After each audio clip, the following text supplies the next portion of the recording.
Hello, everyone. Hope you are having a wonderful Friday. Welcome to Friday Leadership Live. I am Monica Vegalam. I am an executive coach, more specifically, personal and leadership development coach. And this is the show where I explore the intersection of leadership development coaching, um, ontological leadership, psychology, and Eastern spiritual principles. And today, our conversation is about proxy goals.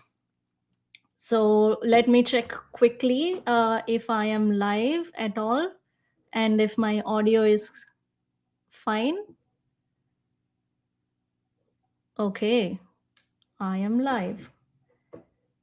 And okay, we do have two viewers. Hello.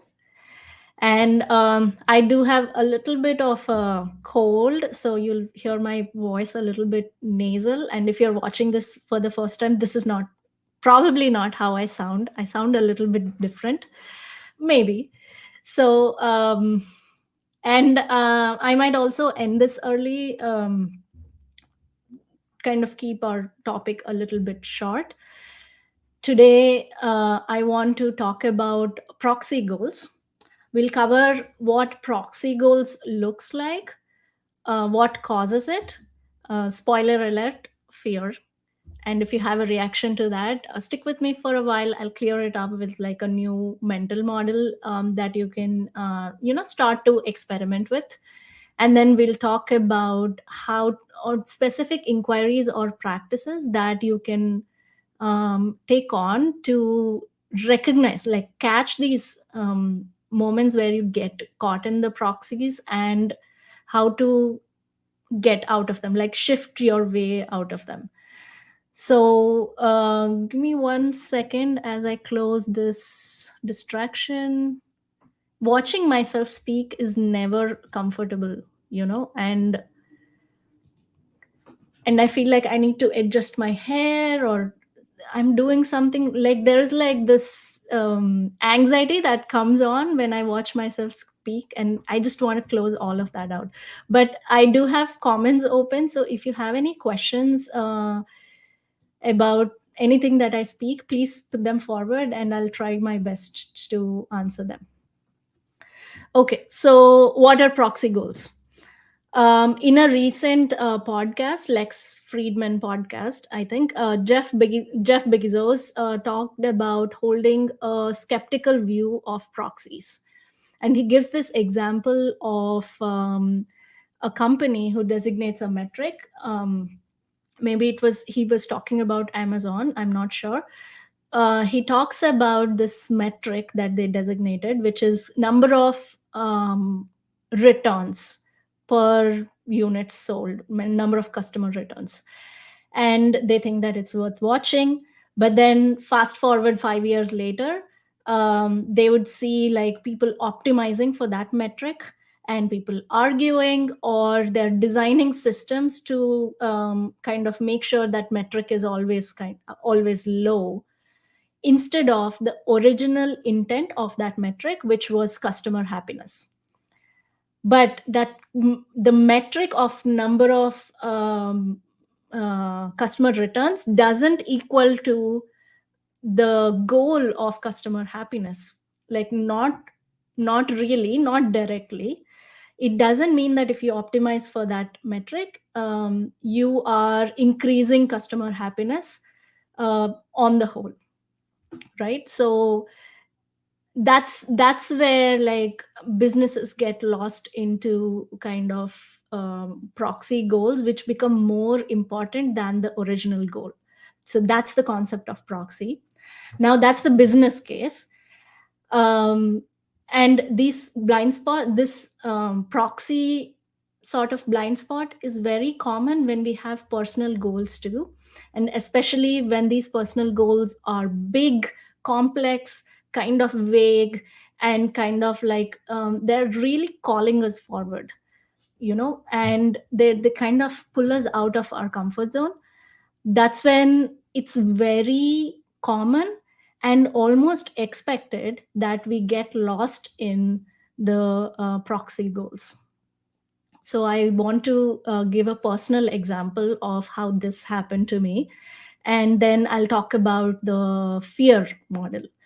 Um, I said spoiler is fear. Fear is what creates proxies, but it's not like the normal fear of, let's say, bungee jumping. It's a different kind of fear, and I'll get to it. So first, let me see. So what happened was that last year or last fall, I had this idea that I was really excited about, that I wanted to launch a platform where um, people would get this. It will be like a different kind of transformational space where people would get self discovery kind of mentorship and more coaching, which is a little bit different from what I do. As in, what I do is I mostly do one-on-one coaching, as in people get onto a conversation with me on call, and week after week, we talk about the goals, we talk about what's getting in the way, and I help them move forward in their goals and see whatever, like, work with whatever is getting that in the way, and then use that to enhance their development. So that's kind of the coaching that I do, and that's more of the sort of transformational coaching rather than advice giving or strategy sort of thing. Now, with that quick sidebar, what I wanted to create was similar kind of transformational development, but not through one-on-one coaching. And it would more be like a supplemental path where people who already work with a coach, or people who do inner work with, let's say, a spiritual teacher or a developmental therapist, or somebody who wants to do that work but is not yet ready to commit to a coach, would kind of take up. So that was kind of my idea, and I was pretty excited about it, because there were people reaching out to me whom I could not work with, either because of logistical issues or time zone issues, um, etc., etc. Some, I don't even remember now why. So this vision was kind of vague and big for me, because I haven't seen any other coach offer that. And one of the things that I was really excited in this idea was that I was inspired by some self inquiry and developmental tools that I learned, that I really wanted to share, and I thought it could help people, not just in one-on-one coaching context, but otherwise also. So, yeah, all of that to say that I had a vision that was outside of my comfort zone, because I haven't seen anybody do that. And it required me to step up in a different way. And it required me to kind of be a little bit more vulnerable in terms of sharing my process, sharing what's going on with me. Um, because that's how I would teach inquiry. And frankly, it was a little bit scary. So, okay, I had a vision, and I also had good, I tested it out. I had good feedback from my clients that it helped, it's amazing, etc., etc. Awesome. And then I had a plan. What do I need to do? I thought, okay, I'll start this by writing online. And then I'll also attend a training program in January that goes deeper into these tools and techniques. So that was kind of my plan. And then week after week, I would sit down to write, and then, like, I made a schedule. I was like, okay, this is what I'll do. I had a good plan. I'm really nice. I'm really reliable to come up with nice plans and to-do lists. So, but week after week, I was not making progress as I wanted to. So then I took that to my coach, and then um, we went into the inquiry of, like, okay, what's happening? Is there self doubt? Is there procrastination? And like I was in like kind of all of that inquiry, which is good, which is like useful, but in other contexts. Because here what happened was that my focus shifted from the actual goal to enabling writing itself, right? My focus shifted from the what to the how. Because this, now there's not a lot wrong with this, but it's limiting. Because when you have a goal, and when you have a let's say what and a why, there are many ways to get to that goal. But if you get stuck in one of the hows and then you try to enable that how, that's when we lose sight of the vision. And then this becomes like a big ambitious proxy goal. So when my coach asked me, what do you want to create? And I was like, okay, I want to publish these many articles, I want to send these many messages overall to people, and I am not on track for that. And for that, I need to improve myself. There is something I'm doing wrong, I need to fix that. I need to um, put reminders on my phone, or I need to let's explore what is my block.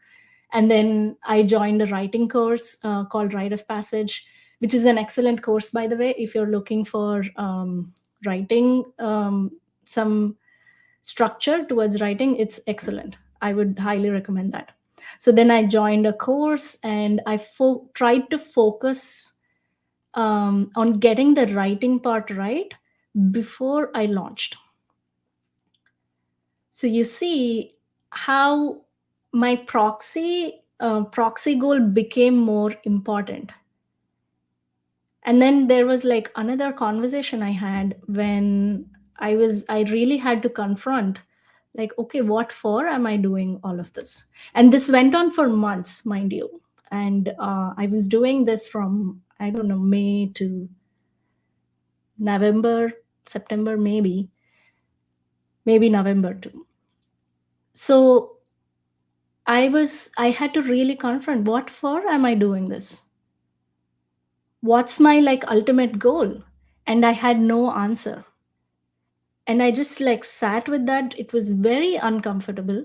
And I sat with that, and then I remembered, okay, I conveniently forgot that the original intent like was this vision I had, and then I got lost into this. So then I had to get clear on, okay, was that still a thing I wanted to do, and then move that way. Why did this happen? As I was thinking about it, it was because of fear. So let me kind of tell you about like in ontological model of coaching and leadership, we talk about something called survival mechanisms or survival strategies. And just stick with me for a second as I kind of explain the theory behind it, and then we'll come back to my example of what's my fear and all that. So usually what happens is we humans are driven by fear. Like the root of the thing, root of everything that we do is from a fear of what other people are going to decide about me. And these are the things that we learn as from, let's say, 0 to 8 years of our age. We kind of decide that this is how world works, and then our fear kind of creates strategies to keep us safe and secure in terms of the meaning that we made. So for example, imagine like an old lady who would be afraid of elevators. Now, this is a very simplistic example I'm giving. It's not it doesn't fully represent the model that I'm telling you. But I want to make a distinction between fear of, let's say, public speaking or bungee jumping versus this fear. So let's say this old lady who is afraid of escalators, right? I saw many aunties growing up in India. I saw many aunties who would be uh, not very happy to get onto the escalators. We had like malls coming up, and they would be like, no, I don't want to go there because I have to get onto an escalator and I'm scared of that. So imagine somebody really, really scared of that, and they would design their entire world and life to compensate for that fear. So they might not visit relatives who are in high rise buildings. They might not, if a chance comes, they might buy only ground floor apartments, things like that. So for anybody looking outside of that person, it seems so irrational, right? Like, why would you be afraid of such a small thing? And we would kind of reason with them, try to argue with them, but like, it's very, very real for them, real for that person. So that's how, similarly, we have certain fears about what other people are going to decide about me. So I have fear that I have fear that other people are going to say that I don't walk my talk. I have fear that I am not smart enough, not smart as smart as I show myself to be. I have fear that I am like a boring person. Nobody enjoys my company. So these are like totally made up. These are things I have learned as I grew up, and as like from various childhood situations. And I made some conclusions that this is who I am, and this is what I kind of I have tendencies to be. And like, some people have told me that, oh, you're such a selfish person. So then I developed a fear that I might be a selfish person. So then what happens is I design strategies to on top of those fears. So I will build a defense mechanism to say that, to kind of prove to everyone and prove to myself that, no, I am not a selfish person. Look at me. I'm so caring. I'm so loving. And I'm so giving. And I help out neighbors. And like, I will take actions to kind of overcompensate for that fear and then build my world accordingly.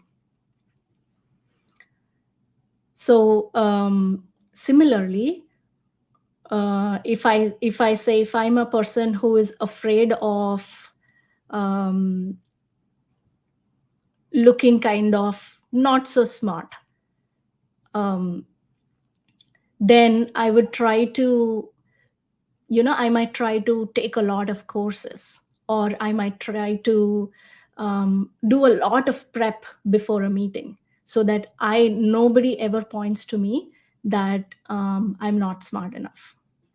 So we design all these strategies on top of the fears that we have, which are actually kind of irrational to people outside. So we actually bring the fears to reality. We give them solidity by trying to compensate for them, and by trying to act in line with, like, proving them wrong. Now, as I said, these are not fears that you feel, as in, um, like, just before coming onto this live, I felt like a little bit of sweaty palms. There was a little nervousness. So there is some feeling associated with it. There are some body sensations. But then these fears are not something we can distinguish. They are kind of under the conscious mind running the show for us, and then building worlds for us in accordance to those fears. So what happens is when you try to get so this fear is basically invisible, and it creates the comfort zone. And when you try to get out of the comfort zone, that's when it start like you start feeling it. Until then, the fear is successful in terms of keeping you inside the comfort zone. An example for this was what I told you in terms of preparing a lot before a meeting, right? If I am a person who prepares a lot, and I fear being looked down upon, and I fear being called stupid, and if my coach comes and tells me that, hey, trust yourself, don't prepare, just go in, you have enough experience, I would be really, really afraid. I would be like, what will I talk about? What if this? What if that? Like my mind will start running. All of that is like that is kind of the edge of my comfort zone, and I'm starting to feel the fear in that moment. But as I am preparing, I probably don't feel the fear because the fear is successful. So here fear is not like, you're not talking about fear as like the general emotions that we experience. It's like the most core thing, like a desire, it's kind of like invisible. So so we create survival strategies to compensate for the fears that we have. This is the model. Now this whole the all of us have all of us have different variations of these strategies and different mechanisms that we picked up based on how we were brought up, based on certain patterns that we have observed, and certain maybe some of it may be even genetic, who knows. It doesn't matter why they are there. It just matters that we have a survival mechanism to interact with the world and to kind of make sense with the world. Now when it comes to like goals and creating professional success, fear still runs the show, and some of our goals are not reachable because fear keeps us in that kind of zone that is safe for us. So for example, somebody, let's say, who grew up very, very poor, and who didn't like that at all, and growing up they have decided that I am not going to be poor again. They will be in constant fear of becoming poor, constant fear of losing money. So what they'll do is, imagine they would go and make their whole career about making money. And even if like a lot of people are very successful, right, they become very rich, they are these self-made people who are entrepreneurs or founders or businessmen or any other way, they become very rich. But that is on top of the fear that they might lose all their money. And that's why we hear stories about people who sell their companies and are still afraid that they might just lose all their money, and then their bank balance will be zero one day. So they try to start another company, make more money, or they're like in this constant anxiety, right? So real real success in terms of like enjoying the success of whatever they got is not available for them, because they're in that everything that they do is coming from that fear. So for me as well, when my proxy goal became like my ambitious proxy goal became the most important, which was about writing and putting myself out there online. And I lost track of the vision that I originally had. My fear was about um, I the fear that I was able to uncover was that I am unreliable and I am not a dependable person, and I prioritize things the wrong way. So, like when I had a plan, I said, okay, this is what I'm going to do. And I made a nice schedule. I sat down to execute that schedule.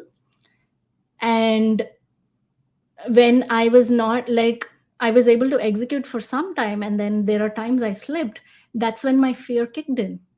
And it was making me like a perfectionist regarding the schedule and regarding the execution, because it's compensating for the fear that I am an unreliable person.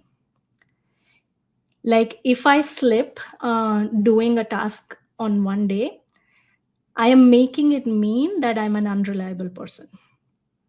If I do not publish one day, I am making it mean that I don't prioritize well.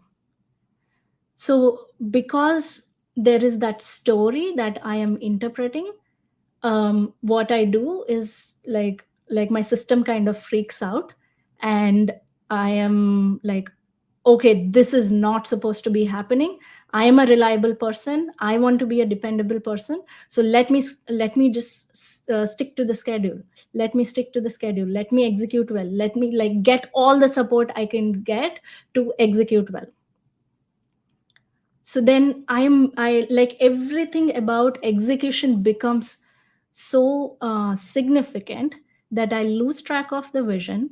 I'm lost in the how, and I don't even remember what for I'm doing all of this.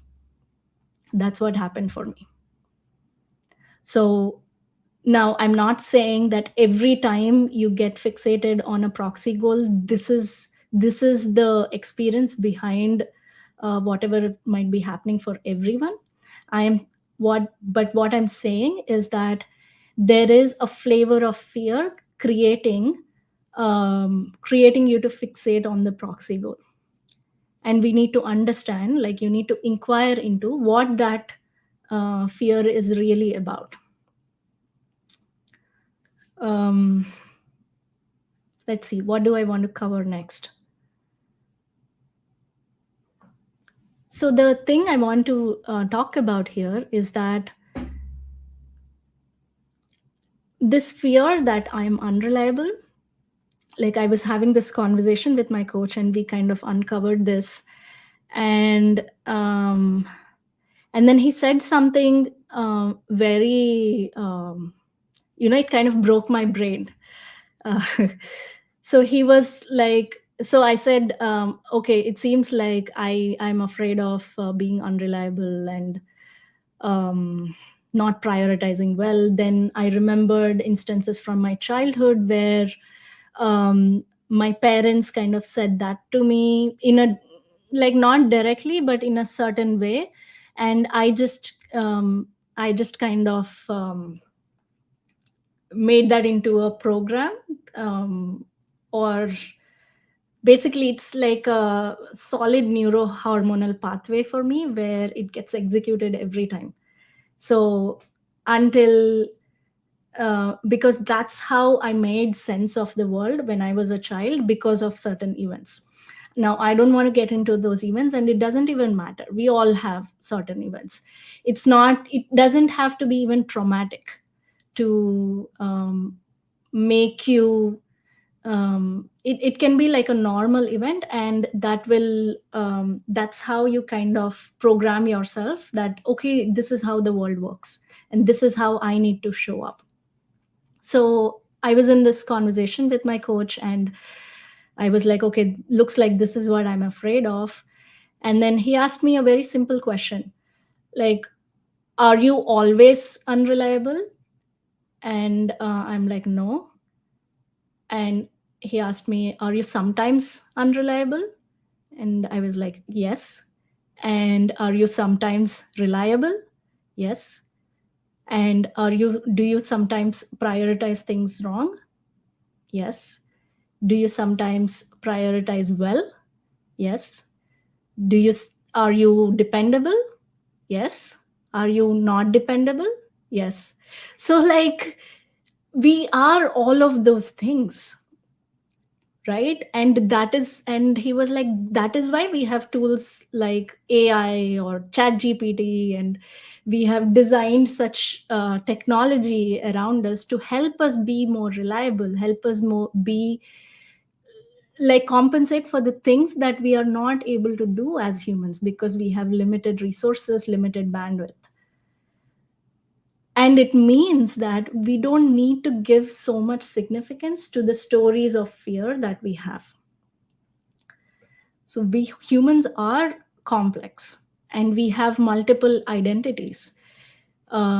It's just that we are not like our brain kind of compartmentalizes and tries to, prove a certain that I am a certain kind of person and I am not a certain kind of person, and this type of being is bad, this type of being is good.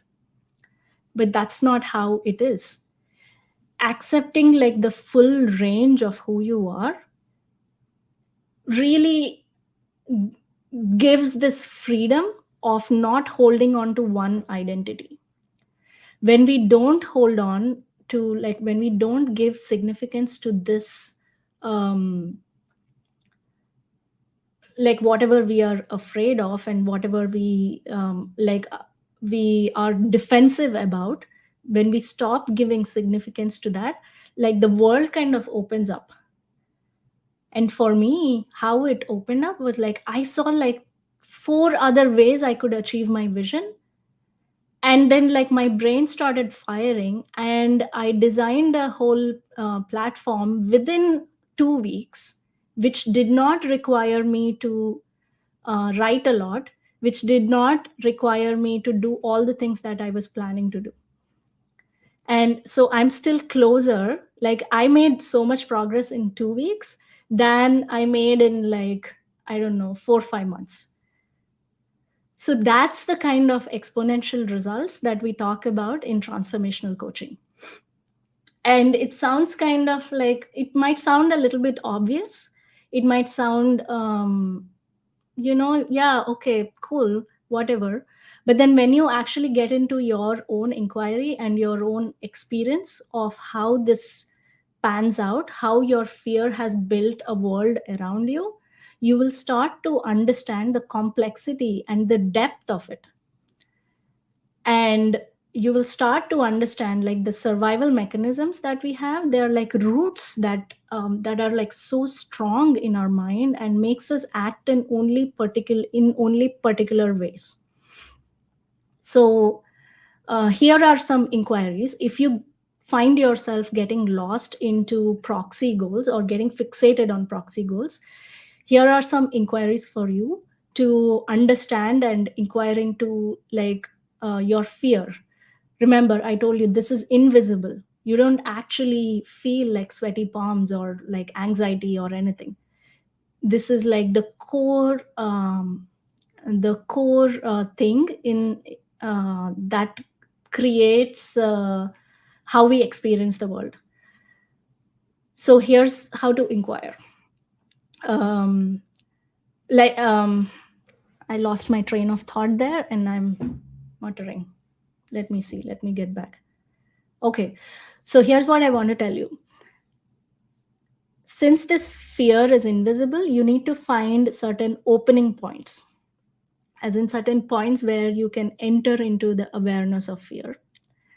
And the easiest one I found was becoming aware of the times when you feel discontent, when you feel annoyed, when you feel like the slight irritation, discomfort, or frustration. It may not be like a big emotion, like this constant low grade emotion you might feel, right?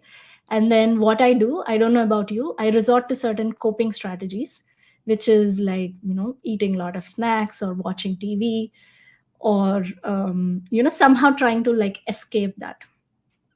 Now, I'm not saying that watching TV or eating snacks, those are wrong. Those are nice. I like do them often.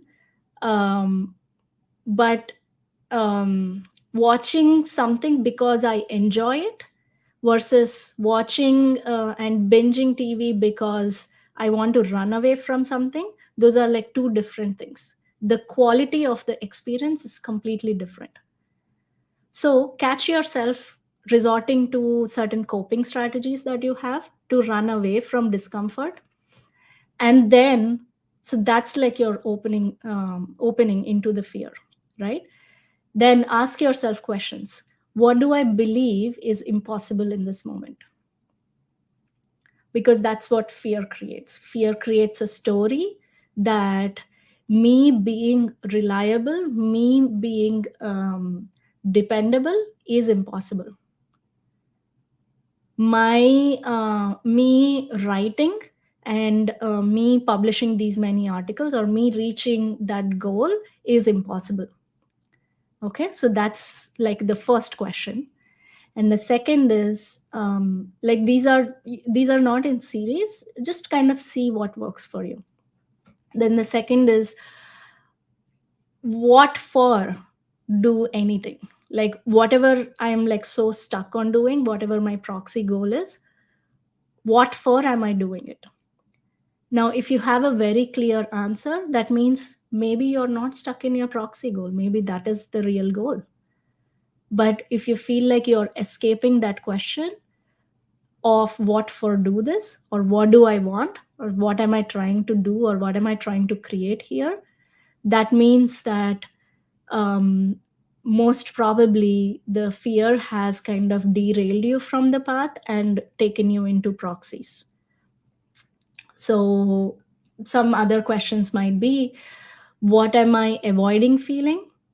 What do I fear people will judge me as? What do I not want to be known as? Or what will I judge myself as? So really asking these questions for yourself develops a certain what we call like a depth of emotional intelligence. A lot of people talk about emotional intelligence as having developing a good sort of empathy for others, etc., etc.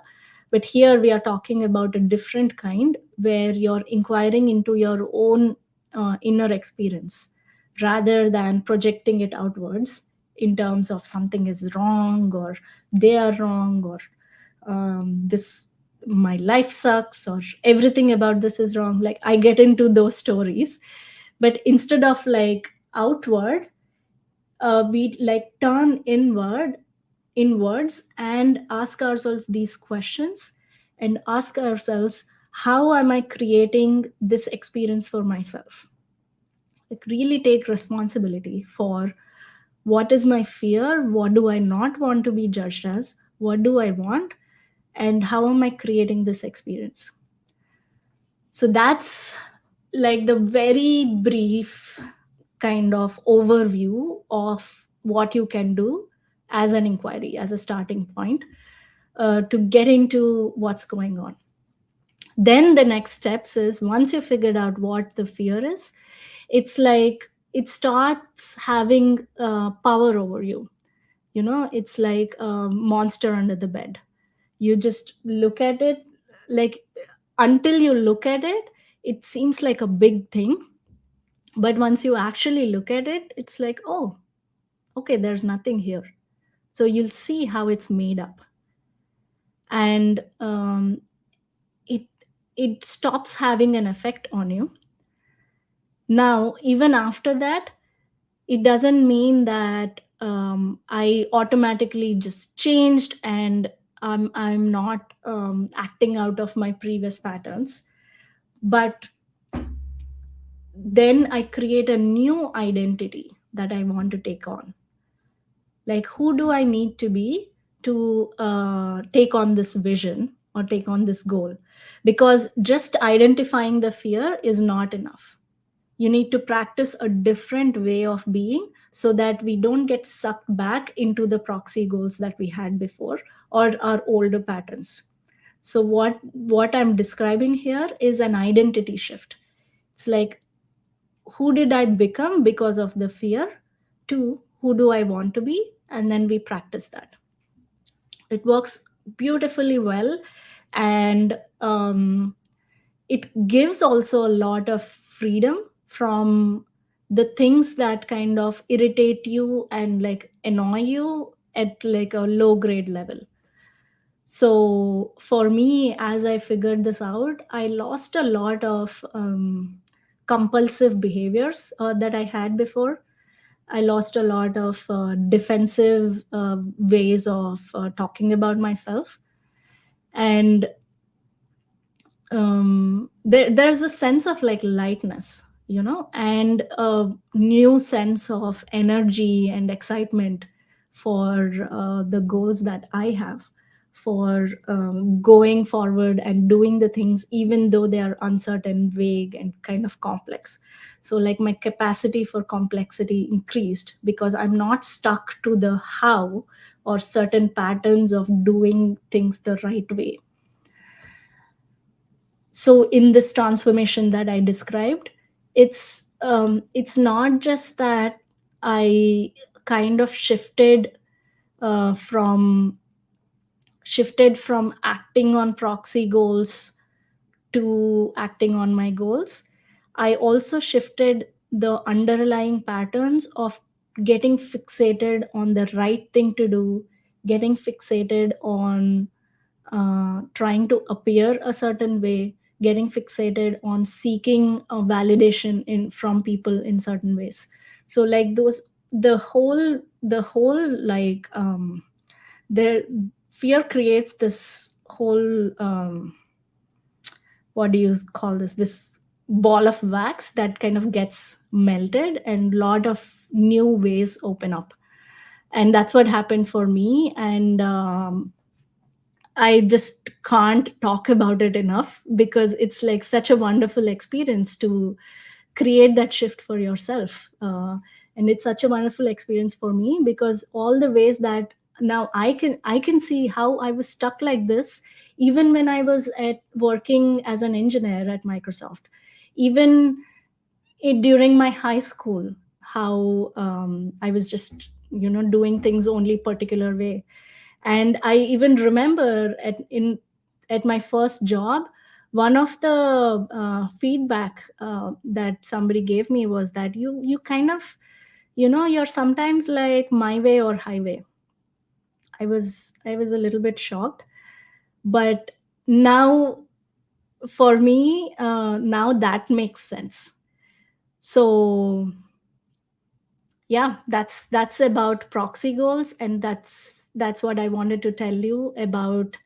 Kind of try to describe this whole abstract thing of fear and the survival mechanism to yeah, and tie it to goals. I hope uh, i hope that if you have any questions you will reach out to me. And yes, another thing was, as I mentioned, like in this whole story, I am creating a new platform for people to be able to create these inquiries for themselves and then really dig into what's causing certain behavior patterns and then enable quick identity shifts. I think it's in Atomic Habits that James Clear says that the most effective way to change your habits is to change your identity. The first thing he talks about is systems, and he talks about like triggers, and then he talks about the identity itself. Here we are talking about the identity shift so that you can achieve bigger goals, more complex goals, take on more scope, and have like better conversations, bigger decisions, um, and then generally make more progress in your own development and towards your goals. So this is like one-on-one async coaching, but if you feel called towards it, if you feel like this is something I want to get some guidance around, feel free to reach out. And I am pretty excited about it. So I am biased that it's the best thing in the world. But even otherwise, if you want to just connect, reach out. I'm always interested in connecting with people, and hope you have a good, wonderful weekend. And I hope that you don't get lost in proxy goals. Keep checking with yourself. What for are you doing anything? What's like your bigger vision that you actually want to create? And don't get lost in the proxy goals or the metrics. Bye, everyone. Thank you for hanging out, and see you next week.